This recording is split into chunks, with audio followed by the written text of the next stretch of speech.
Oil marketing कंपनियों ने इतवार के रोज एक बार फिर पेट्रोल और डीजल की कीमतों में इजाफा किया, जिसकी वजह से पहली बार मुंबई में पेट्रोल 101 रुपए और दिल्ली में 95 रुपए फी लीटर को उबोर कर चुका है।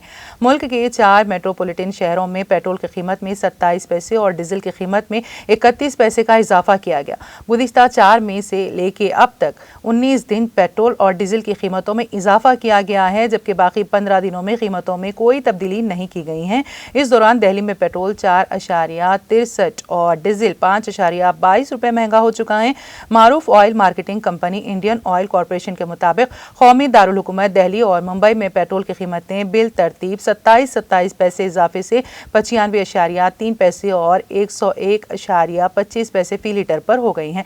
दिल्ली में डीजल 29 पैसे और मुंबई में 31 पैसे महंगा हुआ। मुंबई में 1 लीटर डीजल की कीमत 93 रुपए और दिल्ली में 85 रुपए फी लीटर हो गई। कोलकाता में पेट्रोल 26 पैसे महंगा होकर 95.2 पैसे और डीजल 29 पैसे इजाफे से 88.80 पैसे फी लीटर हो गया। चेन्नई में पेट्रोल की कीमत में 24 पैसे और डीजल की कीमत में 28 पैसे का इजाफा हुआ है। वहां 1 लीटर पेट्रोल 96 रुपए और 1 लीटर डीजल 90 रुपए में मिला है। पेट्रोल और डीजल की कीमतों का रोजाना जायजा लिया जाता है और इसी बिना पर रोजाना सुबह 6 बजे से नई कीमतों पर अमल दरामद होता है।